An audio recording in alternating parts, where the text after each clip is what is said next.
we're going to have to rebuild within this wild, wild west of information flow some sort of curating function. It's time for the AxisOfEasy podcast, the weekly technology digest that keeps you ahead of the curve. We've got to maybe do something with the internet. Brought to you by EasyDNS.com. Somebody will say, oh, freedom of speech, freedom of speech. These are foolish people. Ticketmaster to require immunity passports for event attendants.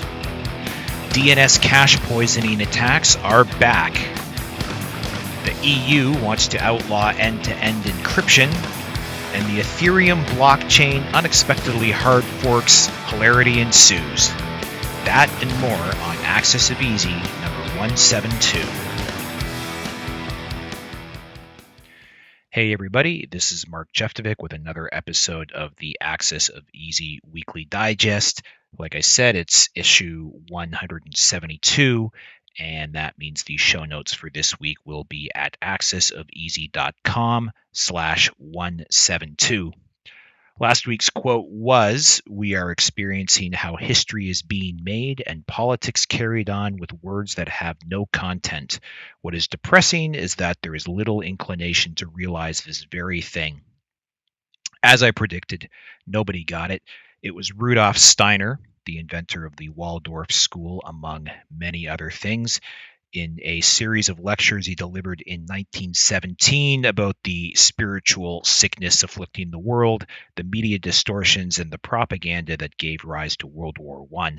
I linked to the book in the show notes page there. This week's quote is, "The smallest bookstore still contains more ideas of worth than have been presented in the entire history of television."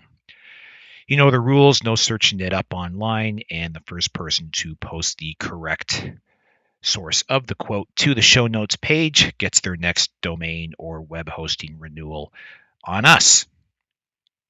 Okay, so Ticketmaster released plans last week to require immunity passports for event attendants. Billboard carried the story, and it outlines how they plan to navigate the reopening of the economy by requiring event goers to either provide proof of vaccination or a negative COVID test taken within 24 or 48 hours of the event. And this signals the looming reality of the COVID vaccine becoming mandatory, if not legally, then in practice. Because if you can't go anywhere or do anything without being vaccinated, then it's de facto compulsory. The system would work by tying the Ticketmaster smartphone app into various health pass companies, which are basically immunity passports. Those are things like IBM's Digital Health Pass, the Clear Health Pass, or the Transnational Common Pass, and these are now a thing.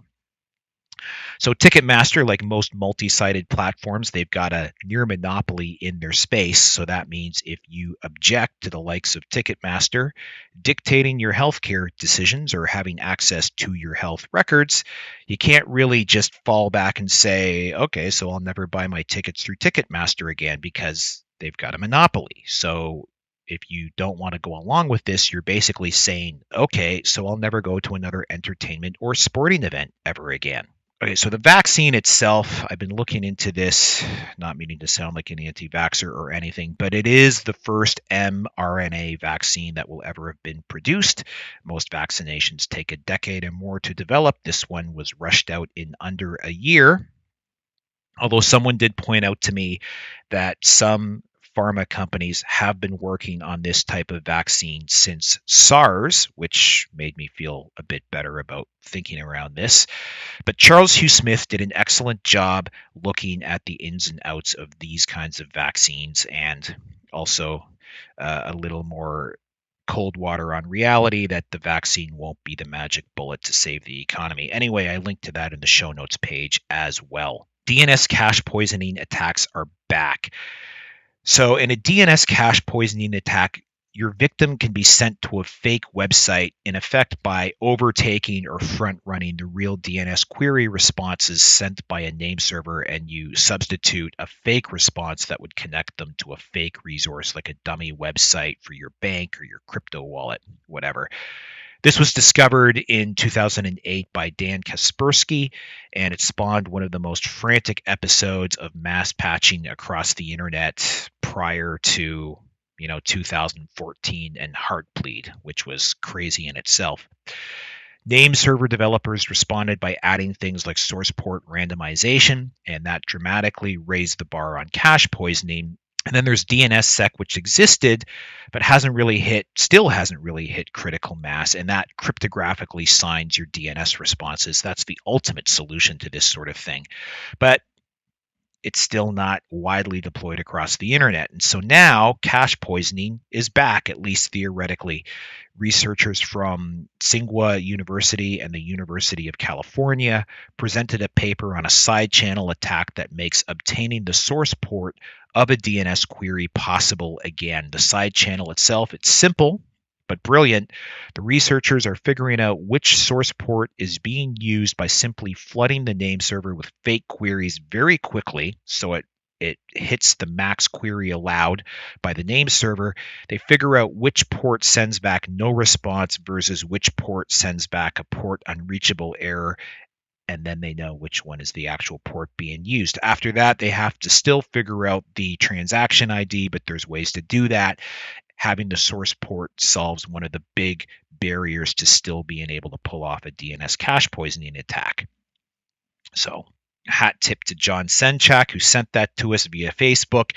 Don't forget, we have Set and Forget Easy DNSSEC available on EasyDNS. If we're your registrar, it's a one-click process. It turns on DNSSEC for your domain and takes care of rolling over your keys and re-signing your zone when you modify it, that sort of thing, and putting the DS record into the parent TLD. The EC charges Amazon with antitrust violations, so the latest tech giant to be hit with an antitrust suit is Amazon, after the executive branch of the EU, which is the European Commission, charged them with abusing their market dominance to box out aspiring competitors. Again, it's Amazon's practice of acting as both the e-commerce storefront from which third parties sell products and a competitor. They use the data they glean from running the platform, and they create knockoff versions of the successful products and then undercut them.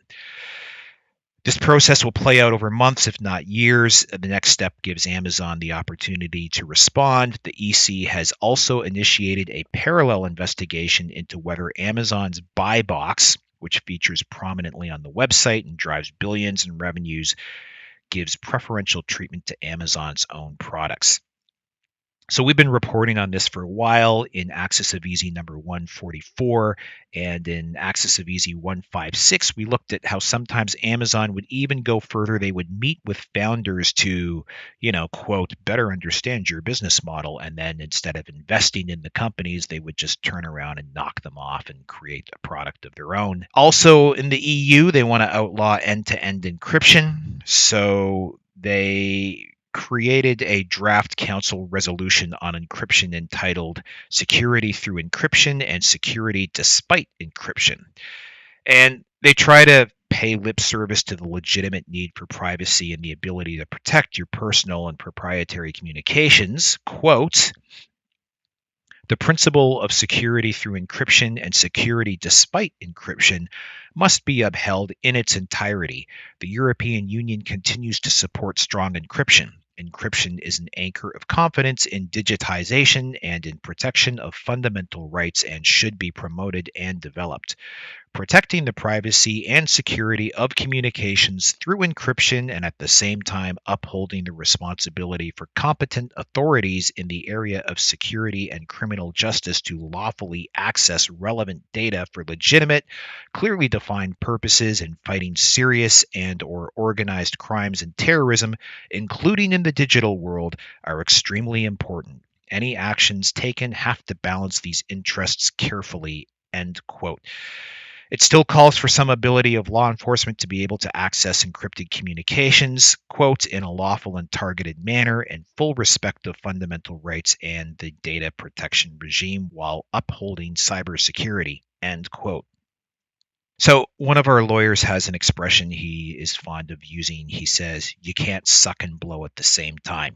So if there's a way for any encrypted data to be accessed lawfully, with air quotes around lawfully, or via any methodology other than the intended recipient decrypting it with the private key, then it isn't, by definition, strong encryption. It can't be.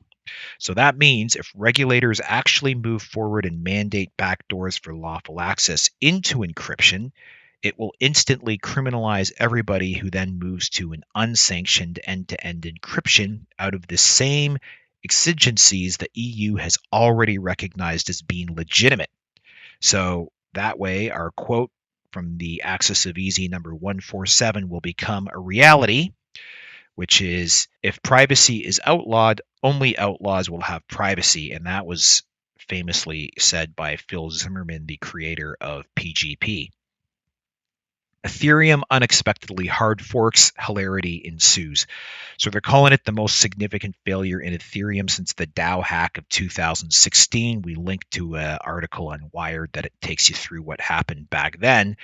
But that saw the blockchain permanently fork into two Ethereum chains. The other one is Ethereum Classic, which is still around today and the current sort of foremost chain.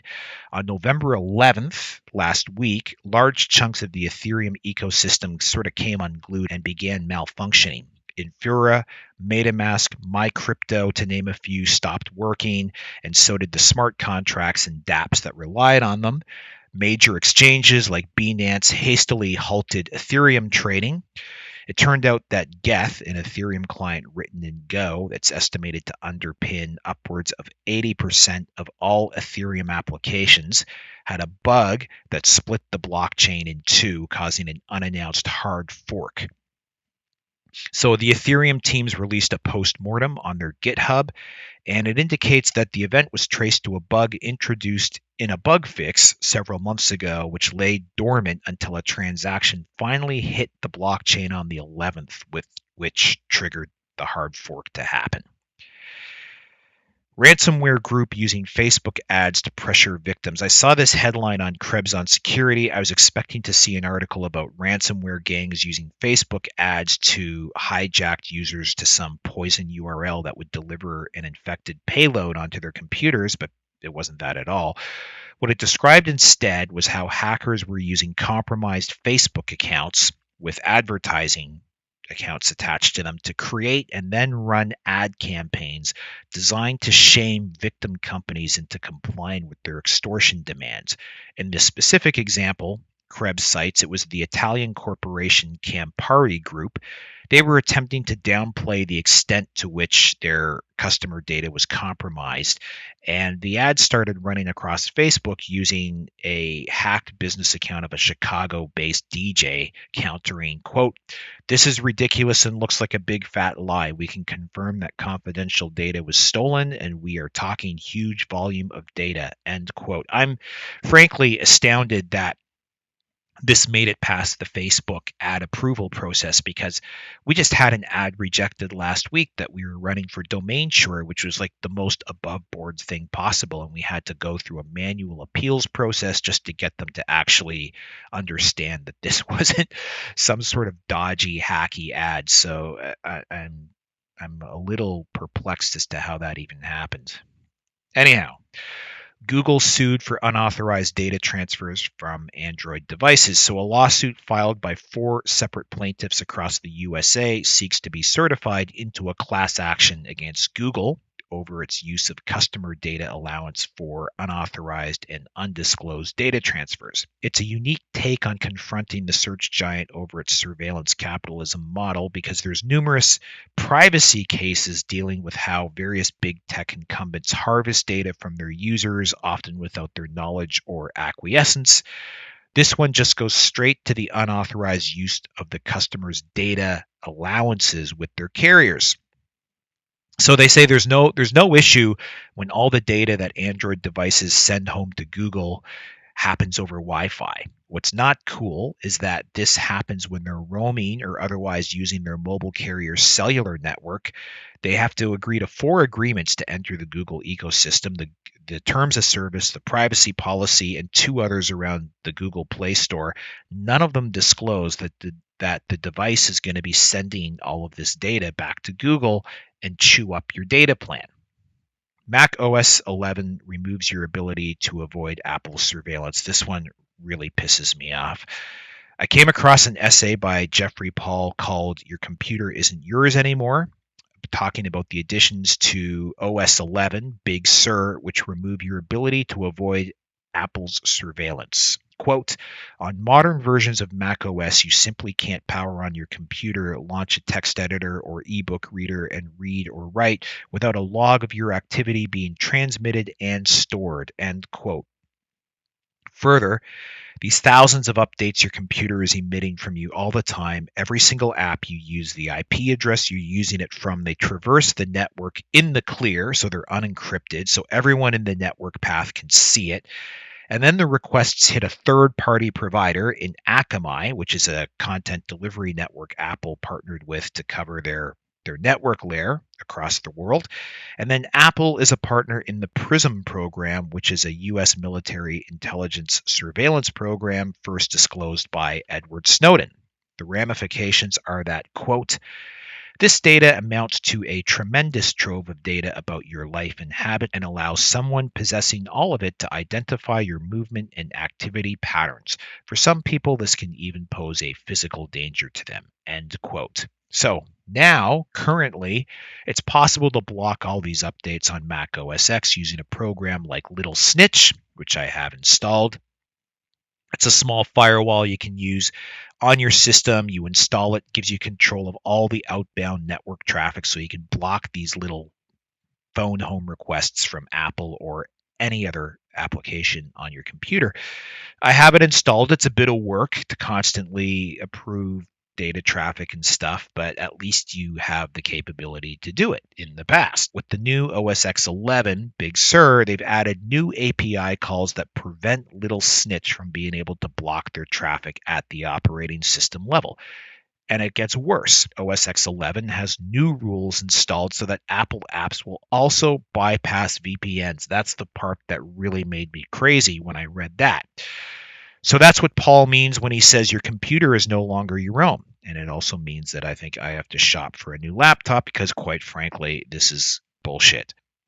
AxisOfEasy Salon 30, we had the one, the only Doc Searls. He's the co-author of the Clue Train Manifesto, which helped define the internet ethos back in 98 or 99, whenever it came out. He also wrote The Intention Economy, which was a big book for me. I gave that book to every EasyDNS staff member for Christmas the year that came out. He's an alumni fellow at the Harvard University's Berkman Klein Center for Internet and Society and the Project VRM leader and open source champion. It was a great talk, and tune in and check that one out. That would be it for this week. Once again, the show notes are at AxisOfEasy.com/172. And as always, stay safe, stay sane, stay healthy, and we will see you all next week. Women burning in the clothes you wear, 1100 crushed in the panic on the stairs. The fire exits lot cause he's an entrepreneur. Got those women working, but you looking good, I swear. That's Bangladesh, rhymes rich or fresh. You're just a whore.